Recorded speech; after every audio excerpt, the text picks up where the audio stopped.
Friends, welcome to Shri Kannada YouTube channel. Sharada serial ಇವತ್ತಿನ ಸಂಚಿಕೆಯಲ್ಲಿ ಏನಾಗ್ತಿದೆ ಅಂತ ನೋಡೋಣ ಬನ್ನಿ. ನೀವೇನಾದರೂ ನಮ್ಮ ಚಾನಲ್ನ ಫಸ್ಟ್ ಟೈಮ್ ನೋಡ್ತಾ ಇದ್ದರೆ ದಯವಿಟ್ಟು ಸಬ್ಸ್ಕ್ರೈಬ್ ಮಾಡ್ಕೊಳ್ಳಿ. ಸಬ್ಸ್ಕ್ರೈಬ್ ಮಾಡಿಕೊಂಡು ತಪ್ಪದೇ ಬೆಲ್ಲೈಕಾನ್ ಕ್ಲಿಕ್ ಮಾಡಿ. ಸೀರಿಯಲ್ ತುಂಬ ಚೆನ್ನಾಗಿ ಮೂಡಿ ಬರ್ತಾ ಇದೆ. ಸುಮಿತ್ರನ ಕೋಪ ಸಿಕ್ಕಾಪಟ್ಟೆ ಜಾಸ್ತಿ ಆಗಿರುತ್ತೆ. ನಿನ್ನನ್ನು ನಾನು ಯಾವತ್ತೂ ನಂಬೋದಿಲ್ಲ, ನಿನ್ನಿಂದನೇ ನಮ್ಮ ಮನೆ ನೆಮ್ಮದಿ ಎಲ್ಲ ಹಾಳಾಗೋಗಿದೆ. ನಿನ್ನನ್ನು ಯಾವತ್ತೂ ನಾನು ಕಣ್ಣೆತ್ತೂ ನೋಡೋದಿಲ್ಲ. ನೀನು ನನ್ನನ್ನು ಯಾವತ್ತೂ ನನ್ನ ಹತ್ರ ಆಗೋದಕ್ಕೆ ಪ್ರಯತ್ನ ಪಡಬೇಡ. ನೀನು ಯಾವಾಗಲೂ ದೂರವಾಗಿ ಇರಬೇಕು ನನ್ನಿಂದ ಅಂತ ಹೇಳ್ಬಿಟ್ಟು ಅಲ್ಲಿಂದ ಸುಮಿತ್ರ ಹೊಂಟೋಗ್ಬಿಡ್ತಾಳೆ. ಆವಾಗ ಕಣ್ಣೀರು ಹಾಕ್ತಾ ಇರ್ತಾಳೆ ಶಾರದಾ. ಅಲ್ಲಿಗೆ ದಶರಥ ಬಂದ್ಬಿಟ್ಟು, ನೋಡಮ್ಮ ಶಾರದಾ, ನೀನು ನಮ್ಮ ಮನೆಗೋಸ್ಕರನೇ ಎಲ್ಲ ಒಳ್ಳೇದಾಗಲಿ ಅಂತ ಎಲ್ಲ ಮಾಡ್ತಾ ಇದೆಯಾ. ಆದರೆ ಸುಮಿತ್ರನ ಮನಸ್ಸಿಗೆ ಆಳವಾಗಿ ಆ ಗಾಯ ಆಗಿಬಿಟ್ಟಿದೆ. ಅದನ್ನು ಸರಿ ಮಾಡೋದಕ್ಕೆ ಸ್ವಲ್ಪ ಟೈಮ್ ಹಿಡಿಯುತ್ತೆ. ಅವಳೇ ಸರಿ ಹೋಗ್ತಾಳೆ. ಅದಕ್ಕೆ ಸ್ವಲ್ಪ ಟೈಮ್ ಹಿಡಿಯುತ್ತಮ್ಮ, ನೀನು ಸ್ವಲ್ಪ ಸಮಾಧಾನ ಮಾಡ್ಕೋ, ಎಲ್ಲವೂ ಸರಿ ಹೋಗುತ್ತೆ ಅಂದ್ಬಿಟ್ಟು ದಶರಥ ಅಲ್ಲಿಂದ ಹೊಂಟೋಗ್ಬಿಡ್ತಾನೆ. ಆವಾಗ ಶಾರದಾ ತಾತನ ಮುಖ ನೋಡ್ತಿರ್ತಾಳೆ. ತಾತನ ಒಳಗಡೆ ಹೊಂಟೋಗ್ತಾರೆ. ಆವಾಗ ಸಿದ್ದು ಸಮಾಧಾನ ಮಾಡ್ತಾನೆ ಶಾರದಂಗೆ. ಏನೂ ಆಗೋದಿಲ್ಲ, ಸಮಾಧಾನ ಮಾಡ್ಕೊಳ್ಳಿ ಶಾರದವ್ರೆ ಅಂತ ಸಮಾಧಾನ ಮಾಡ್ತಿರ್ತಾನೆ. ಜ್ಯೋತಿಕ ಆಚೆ ಕಡೆ ನಡ್ಕೊಂಡು ಹೋಗ್ತಾ ಇರ್ತಾಳೆ. ಅಲ್ಲಿಗೆ ಪಾರಿಜಾತ ಬರ್ತಾಳೆ.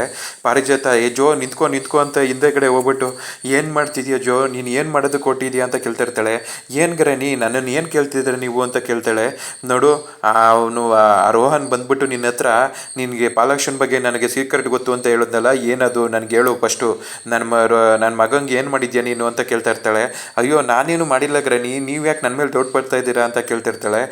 ಇಲ್ಲ ಜೋ, ನೀನೇನೋ ಮಾಡಿದ್ಯಾ, ಸುಮ್ಮನೆ ಅವನು ಬಂದ್ಬಿಟ್ಟು ಆ ಥರ ಹೇಳೋದಿಲ್ಲ.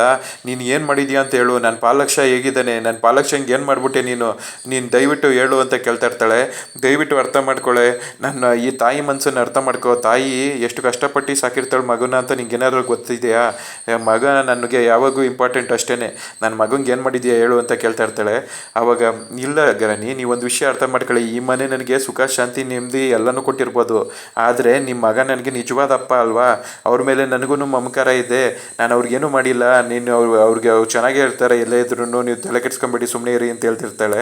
ಆದರೂ ನನ್ನ ಕೇಳಿ ನಂಬೋಕ್ಕಾಗ್ತಿಲ್ಲ ಜೋ, ನೀನು ಏನಾದ್ರು ಮಾಡಿರ್ತೀಯ, ನಿನ್ನ ನಂಬೋದಕ್ಕಾಗೋದಿಲ್ಲ, ಏನು ಮಾಡಿದ್ಯಾ ಹೇಳು ಅಂತ ಕೇಳ್ತಾ ಇರ್ತಾಳೆ. ಅಯ್ಯೋ ಗ್ರಾನಿ, ನಿಮ್ಗೆ ಎಷ್ಟು ಹೇಳಿದ್ರು ನಿಮ್ಗೆ ಅರ್ಥ ಆಗ್ತಾ ಇಲ್ಲ. ಅವರು ನನಗೂ ಅಪ್ಪನೇ ಅಲ್ವಾ, ಅವ್ರ ಮೇಲೆ ನನಗೂ ಪ್ರೀತಿ ಇದೆ. ನನ್ನ ವಾತ್ಸಲ್ಯ ಮಮತೆ ಏನಿದ್ರು ಅವ್ರ ಮೇಲೆ ಮಾತ್ರ. ನಾನು ಪೊಲೀಸ್ ಅವ್ರಿಗೆ ಮತ್ತು ಈ ಡಿಟೆಕ್ಟಿವ್ ಏಜೆನ್ಸಿ ಅವ್ರಿಗೆ ಎಲ್ಲರಿಗೂ ಹೇಳ್ಬಿಟ್ಟು ಅವ್ರನ್ನ ಹುಡುಕಿಸ್ತಾ ಇದ್ದೀನಿ. ನನಗೇನಾದ್ರು ಅವ್ರ ಮೇಲೆ ಪ್ರೀತಿ ಇಲ್ಲ ಅಂತಿದ್ರೆ ಇಷ್ಟೆಲ್ಲ ಮಾಡ್ತಾಯಿದ್ನಾ. ನೀವು ಸ್ವಲ್ಪ ಅರ್ಥ ಮಾಡ್ಕೊಳ್ಳಿ ಅಂತ ಹೇಳ್ತಾ ಇರ್ತಾಳೆ. ಆವಾಗ ಏನು ಅರ್ಥ ಮಾಡ್ಕೊಳ್ಳೋದು ಅಂತ ಯೋಚನೆ ಮಾಡ್ತಾ ಇರ್ತಾಳೆ ಪಾರಿಜಾತ.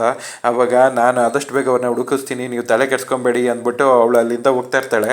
ಆವಾಗ ನಿಜವಾಗ್ಲೂ ಇವಳನ್ನ ನಂಬೋದಾ, ಇವಳು ನಿಜವಾಗ್ಲೂ ನನ್ನ ಮಗನ ಹುಡುಕಿಸ್ತಾ ಇದ್ದಾಳ ಅಥವಾ ಇವಳು ಏನಾರ ಮಾಡಿಬಿಟ್ಟಿದ್ದಾಳ ಅಂತ ಯೋಚನೆ ಮಾಡ್ತಿರ್ತಾಳೆ ಪಾರಿಜಾತ. ಆಗ ಜ್ಯೋತಿಕ ಮನಸ್ಸಲ್ಲಿ ಅನ್ಕೊತಾ ಇರ್ತಾಳೆ, ನನ್ನನ್ನು ಎದುರಾಕೊಂಡ್ರೆ ನಾನು ಯಾರನ್ನೂ ಸುಮ್ಮನೆ ಬಿಡೋದಿಲ್ಲ. ಈಗ ನಿಮ್ಗೆ ಈ ಥರ ಸುಳ್ಳು ಹೇಳಲೇಬೇಕಾಗಿರೋ ಪರಿಸ್ಥಿತಿಯಲ್ಲಿ ನಾನಿದ್ದೀನಿ ಅಂದ್ಕೊಂಡು ಅಲ್ಲಿಂದ ಹೊಂಟೋಗ್ಬಿಡ್ತಾಳೆ. ಶಾರದಾ ಅಡುಗೆ ಮನೆಯಲ್ಲಿ ಪ್ಲೇಟ್ಸ್ನೆಲ್ಲ ಒರೆಸಿಡ್ತಾ ಇರ್ತಾಳೆ. ಹೀಗೆ ಸಿದ್ದು ಬರ್ತಾನೆ. ಶಾರದನ್ನ ನೋಡ್ಬಿಟ್ಟು, ಏನಿದು ಅವ್ರದ್ದೇ ಆದ ಪ್ರಪಂಚದಲ್ಲಿ ಇದ್ದಾರಲ್ಲ ಅಂತ ನೋಡ್ತಾ ಇರ್ತಾನೆ. ಶಾರದಾ ಅವಳ ಪಾಡಗಳು ಪ್ಲೇಟ್ಸ್ನ ಒರೆಸಿಡ್ತಾ ಇರ್ತಾಳೆ. ಶಾರದವ್ರೆ ಅಂತ ಕರಿತಾನೆ. ಅವಾಗ, ಏನು ಸರ್, ನಿಮ್ಗೆ ಏನಾದರೂ ಬೇಕಾಗಿತ್ತಾ, ಏನಾದ್ರು ಬೇಕಿದ್ರೆ ಹೇಳಿ ತಗೊಡ್ತೀನಿ ಅಂತ ಹೇಳ್ತಿರ್ತಾಳೆ. ನಿಮ್ಮನ್ನೇ ನೋಡೋಣ ಅಂತ ಬಂದೆ ಶಾರದಾ ಅವರೇ, ಯಾಕೆ ಈ ಥರ ಸಪ್ಪಗೆ ಮುಖ ಇಟ್ಕೊಂಡಿದ್ದೀರಾ. ನೀವು ಈ ದುಃಖದಿಂದ ಆಚೆ ಬರೋದು ಯಾವಾಗ, ನೀವು ಯಾವಾಗ ಸತ್ಯನ ಹೇಳೋದು. ಮನೆಯಲ್ಲಿ ಇಷ್ಟೆಲ್ಲ ನಡೀತಾ ಇದ್ರು ನೀವು ಈ ಥರ ಮೌನ ವಹಿಸಿದ್ದೀರಲ್ಲ, ಇದಕ್ಕೆಲ್ಲ ಏನು ಕಾರಣ, ಯಾಕೆ ಈ ಥರ ಮಾಡ್ತಿದ್ದೀರಾ ನೀವು. ಲೈಫ್ ಅಂದ್ರೇ it's full of surprises and ಎಲ್ಲ ಗುಟ್ಟುಗಳಿರುತ್ತೆ. ನೀವು ಈ ಗುಟ್ಟುಗಳನ್ನ ಮುಚ್ಚಿಟ್ಕೊಳೋದ್ರಿಂದ ನಿಮ್ಗೆ ಏನು ಸಿಗುತ್ತೆ, ಯಾಕೆ ಈ ಥರ ಮಾಡ್ತಿದ್ದೀರಾ ಅಂತ ಕೇಳ್ತಾನೆ. ಸರಿಯಾದ ಸಮಯ ಬರೋವರೆಗೂ ವೆಯ್ಟ್ ಮಾಡಬೇಕು ಸರ್. ಅವತ್ತೂ ಅದೇ ಹೇಳಿದಲ್ವಾ, ಸರಿಯಾದ ಸಮಯ ಬರೋವರೆಗೂ ನಾವು ಕಾಯಬೇಕು ಅಂತ. ನಾವು ಒಂದು ಸ್ವಲ್ಪ ದುಡ್ಕೋದ್ರಿಂದ ಎಷ್ಟೆಲ್ಲ ಸಮಸ್ಯೆಗಳಾಗತ್ತೆ. ನಾವು ಅದಕ್ಕೋಸ್ಕರ ನಮ್ಮ ಟೈಮ್ ಬರೋವರೆಗೂ ನಾವು ಕಾಯಬೇಕು ಅಂತ ಹೇಳ್ತಾಳೆ. ಆವಾಗ, ನೀವು ಈ ಮನೆ ಮಗಳು ರಾಣಿ ಥರ ಮರಿಬೇಕಾದವಳು, ಇಲ್ಲಿ ನೀವು ಕೆಲಸದವಳ ಥರ ಇದ್ದೀರಾ. ನೀವು ಈ ಥರ ಕೆಲಸದವಳ ಥರ ಇರೋದು ನನಗೊಂಚೂರು ನೋಡೋದಕ್ಕಾಗ್ತಾ ಇಲ್ಲ ಅಂತ ಹೇಳ್ತಿರ್ತಾನೆ. ಆವಾಗ, ನೀವು ಏನು ಮಾಡೋದು ಸರ್, ಕೆಲವೊಂದು ಟೈಮ್ ಅಂತ ಆ ಥರ ಇರುತ್ತೆ. ಈಗ ಅಮ್ಮನ್ನ ನೋಡ್ರಿ, ಅಮ್ಮ ಅವ್ರ ಮನಸ್ಸಲ್ಲಿ ಯಾವ ಥರ ಇದೆ ನನ್ನ ಮೇಲೆ ಭಾವನೆ, ಅದನ್ನು ಬದಲಾಗೋದಕ್ಕೆ ಸ್ವಲ್ಪ ಟೈಮ್ ಹಿಡಿಯುತ್ತೆ ಅಲ್ವಾ. ಅದಕ್ಕೋಸ್ಕರ ನಾವು ತಾಳ್ಮೆ ಇಟ್ಕೊಂಡು ಕಾಯಬೇಕು ಸರ್ ಅಂತ ಹೇಳ್ತಿರ್ತಾಳೆ. ನನಗೆ ಕಾಯೋಕ್ಕೆ ಪೇಷನ್ಸ್ ಎಲ್ಲ ಇಲ್ಲ, ನಾನು ಹೋಗಿ ಅವ್ರಿಗೆ ಹೇಳ್ಬಿಡ್ತೀನಿ ಅಂತ ಅವ್ರ ಕೈ ಹಿಡಿದು ಕರ್ಕೊಂಡು ಹೋಗ್ತಾ ಇರ್ತಾನೆ. ಅವಾಗ ಕೈನ ಕಿತ್ಕೊತಾಳೆ ಶಾರದಾ. ಸರ್ ನನ್ನ ಮಾತನ್ನ ಸ್ವಲ್ಪ ಕೇಳಿ. ಈಗ ವಿಮಲಮ್ಮ ಅವರು ನನ್ನ ಮೇಲೆ ಎಂಥ ಅಭಿಪ್ರಾಯ ಇಟ್ಕೊಂಡಿದ್ದೀರಿ ಅಂತ ನೀವು ನೋಡಿದ್ರಿ. ನನ್ನ ಮೇಲೆ ಅಷ್ಟೊಂದು ಕೋಪ ಇಟ್ಕೊಂಡಿರುವಾಗ ನಾನು ಹೋಗ್ಬಿಟ್ಟು ಇವಾಗ ನೀವು ನಾನು ನಿಮ್ಮ ಮಗಳು ಅಂತ ಹೇಳಿದ್ರೆ ಅವ್ರ ಮುಂದೆ ನಾನು ಎಷ್ಟು ಚಿಕ್ಕೋಳಾಗ್ಬಿಡಲ್ವಾ? ನಾನು ಏನಕ್ಕೆ ಆ ಥರ ಹೋಗಿ ಅವ್ರ ಮುಂದೆ ಚಿಕ್ಕೋಳಾಗಬೇಕು? ಸಮಯ ಸ್ವಲ್ಪ ನಮ್ಮ ಟೈಮೂ ಬರುತ್ತೆ, ಸ್ವಲ್ಪ ಕಾಯಿರಿ. ಅವರೂ ನಾವು ಯಾವ್ದು ಒಳ್ಳೆಯದು ಯಾವ್ದು ಕೆಟ್ಟದ್ದು ಅಂತ ಅವ್ರಿಗೆ ಅರ್ಥ ಆಗತ್ತೆ. ಆವಾಗ ನಾನು ಅವ್ರ ಮಗಳು ಅಂತ ಹೇಳ್ಕೊಳೋದ್ರಲ್ಲಿ ಒಂದು ಅರ್ಥ ಇದೆ. ಇವಾಗಲೇ ನಾವು ಹೇಳೋದು ಬೇಡ ಸರ್ ಅಂತ ಹೇಳ್ತಿರ್ತಾಳೆ. ಆ ಟೈಮ್ ಯಾವಾಗ ಬರುತ್ತೆ? ಆ ಟೈಮ್ ಬರೋದಿಲ್ಲ. ನಾವೇನೇ ಏನಾದರೂ ಪ್ರಯತ್ನ ಮಾಡಬೇಕು. ನೀವು ಈ ಥರ ಇರೋದನ್ನ ನನ್ನ ಕಣ್ಣಲ್ಲಿ ನೋಡೋದಕ್ಕೆ ಇಲ್ಲ ಅಂತ ಮಾಡಿಕೊಂಡು ಅಲ್ಲಿ ಡೈನಿಂಗ್ ಟೇಬಲಲ್ಲಿ ಕೂತಿರ್ತಾನೆ ಸಿದ್ದು. ಆವಾಗ ಅಲ್ಲಿಗೆ ಶಾರದನೂ ಬಂದು ಕೂತ್ಕೊತಾಳೆ. ಆವಾಗ ಅವನ್ನ ಸಮಾಧಾನ ಮಾಡೋದಕ್ಕೆ ಪ್ರಯತ್ನ ಪಡ್ತಾಳೆ. ಏನು ಮಾಡಿದ್ರು ಸಿದ್ದು ಸಮಾಧಾನ ಮಾಡ್ಕೊಳ್ದೆ ಕೋಪದಲ್ಲಿ ಗುರ್ರ ಅಂತ ಕೂತಿರ್ತಾನೆ. ಆಮೇಲೆ ಅವನಿಗೆ ಚಕಲ್ಗಳಿಗೆ ಕೊಟ್ಟು ಸಮಾಧಾನ ಮಾಡ್ತಾಳೆ. ಆವಾಗ ಸರ್ ಎಲ್ಲ ಹೋಗ್ತಾ ಸರಿ ಹೋಗುತ್ತೆ, ನೀವು ಸ್ವಲ್ಪ ಸುಮ್ಮನೆ ಇರಿ ಸರ್ ಅಂತ ಹೇಳಿ ಸಮಾಧಾನ ಮಾಡ್ತಾಳೆ. ಆವಾಗ ಸಿದ್ದುನು ಶಾರದನ ತಪ್ಕೊಂಡು ಸಮಾಧಾನ ಮಾಡ್ತಾನೆ. ಅವಳು ರೂಮಿಗೆ ಬರ್ತಾಳೆ. ಬರ್ತಿದ್ದಂಗೆ ಈ ತಲೆನೋವಂತೂ ನನ್ನ ಕೈಯಲ್ಲಿ ತಡೆಯೋಕ್ಕಾಗ್ತಾ ಇಲ್ಲ ಅಂತ 2 ಮಾತ್ರೆನ ನುಂಗ್ಬಿಟ್ಟು ಬಂದ್ಬಿಟ್ಟು ಹಾಸಿಗೆ ಮೇಲೆ ಮಲ್ಕೊಳ್ತಾಳೆ. ಆವಾಗ ಅಲ್ಲಿಗೆ ದಶರಥ ಬರ್ತಾನೆ. ಏನು ಸುಮಿತ್ರಾ ಇಷ್ಟು ಬೇಗ ಮಲ್ಕೊತಾ ಇದೆಯಾ? ನೀನು ಇಷ್ಟು ಬೇಗ ಮಲ್ಕೊಳ್ಳೋದು ನಾನು ಯಾವತ್ತೂ ನೋಡೇ ಇಲ್ಲ. ಫಸ್ಟು ಎದ್ದೋಳು ನೀನು ಊಟ ಮಾಡುವಂತೆ, ಊಟ ಮಾಡಿಬಿಟ್ಟು ಆಮೇಲೆ ಮಲ್ಕೊ ಅಂತ ಹೇಳ್ತಿರ್ತಾನೆ. ಇವಾಗ ನನಗೆ ಊಟ ಮಾಡೋ ಮನಸ್ಸೆಲ್ಲ ಇಲ್ಲ, ನಂಗೆ ಸಿಕ್ಕಾಪಟ್ಟೆ ತಲೆನೋವ್ತಾ ಇದೆ, ಸ್ವಲ್ಪ ಹೊತ್ತು ಮಲಗಿದ್ರೆ ಎಲ್ಲ ಸರಿ ಹೋಗುತ್ತೆ, ನಾನು ಮಲ್ಕೋತೀನಿ ಬಿಡಿ ಅಂತ ಹೇಳ್ತಿರ್ತಾಳೆ. ನೀನು ಊಟ ಮಾಡಿಲ್ಲ ಅಂದರೆ ಹೆಂಗೆ, ನಿನ್ನ ಆರೋಗ್ಯ ಹಾಳಾಗೋದಿಲ್ವಾ? ಬಾ ಊಟ ಮಾಡುವಂತೆ ಅಂತ ಹೇಳ್ತಿರ್ತಾನೆ. ನನಗೆ ಊಟ ಮಾಡೋಕ್ಕೆ ಎಲ್ಲರಿ ಮನಸ್ಸು ಇದೆ, ಮನೇಲಿ ಎಷ್ಟೆಲ್ಲ ಏನೆಲ್ಲ ನಡೀತಾ ಇದೆ, ನನಗಿದೆಲ್ಲದಿಂದ ಸರಿ ಹೋಗಬೇಕು, ಆವಾಗಲೇ ನಾನು ಸರಿ ಹೋಗೋದು ಅಂತ ಹೇಳ್ತಿರ್ತಾಳೆ. ಅದಕ್ಕೆಲ್ಲ ಸ್ವಲ್ಪ ಟೈಮ್ ಹಿಡಿಯುತ್ತೆ. ನಿನಗೆ ನಾನು ಒಂದು ವಿಷಯನ ಹೇಳಬೇಕು ಅಂದ್ಕೊಂಡೆ ಅಂದ್ಬಿಟ್ಟು ಈ ಕಡೆ ಸೈಡಿಗೆ ಬರ್ತಾನೆ. ಬಂದ್ಬಿಟ್ಟು ನಾನು ಹೆಂಗೆ ಹೇಳಿ ಇವಳಿಗೆ ಅಂತ ಹೇಳ್ಬಿಟ್ಟು ಅವನೊಂದು ವಿಷಯನ ಹೇಳೋದಕ್ಕೆ ಅಂತ ಹೋಗ್ತಾ ಇರ್ತಾನೆ. ಆವಾಗ ಜ್ಯೋತಿಕಾ ರೂಮಿಂದ ಆಚೆಗಡೆ ಒಳ್ಳೆ ಕಳ್ಬೇಕು ಥರ ನಿಂತ್ಕೊಂಡು ಎಲ್ಲ ಕೇಳಿಸ್ಕೊತಾ ಇರ್ತಾಳೆ. ನೋಡು ಸುಮಿತ್ರಾ, ನಾನು ನಿನಗೆ ತುಂಬ ಇಂಪಾರ್ಟೆಂಟ್ ವಿಷಯ ಹೇಳ್ತಾ ಇದ್ದೀನಿ. ನೀನು ಯಾರನ್ನ ನಮ್ಮ ಮಗಳು ಅಂತ ಅಂದ್ಕೊಂಡಿದ್ಯಲ್ಲ, ಅವಳ ನಿಜ ಹೇಳ್ಬೇಕಂದ್ರೆ ಅವಳು ನಮ್ಮ ಮಗಳೇ ಅಲ್ಲ. ನಮ್ಮ ಮಗಳು ಬೇರೆಯವಳು ಇದ್ದಾಳೆ, ಆದರೆ ಇವಳು ನಮ್ಮ ಮಗಳೇ ಅಲ್ಲ ಅಂತ ಹೇಳ್ತಾ ಇರ್ತಾನೆ. ಜ್ಯೋತಿಕಾ, ಡ್ಯಾಡ್ ನೀವು ಏನು ಮಾಡೋದಕ್ಕೆ ಹೊರಟಿದ್ದೀರಾ? ನೀವು ಈ ಥರ ಎಲ್ಲ ಮಾಡಿದ್ರೆ ಏನಾಗುತ್ತೆ ಅಂತ ನಿಮ್ಗೇನಾರು ಗೊತ್ತಿದೆಯಾ ಅಂತ ಮನಸ್ಸಲ್ಲೇ ಅನ್ಕೊತಾ ಇರ್ತಾಳೆ.